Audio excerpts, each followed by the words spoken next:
I'd like you to consider this thought.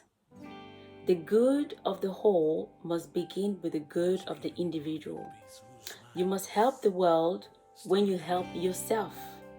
Sorry, it says you help the world when you help yourself.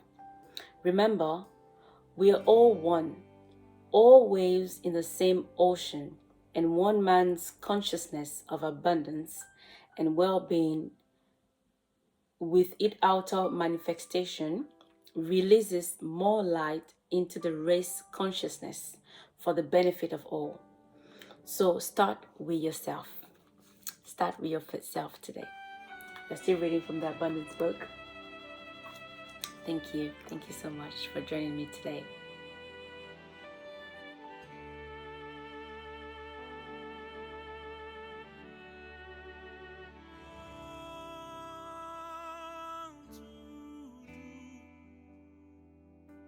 To worship you.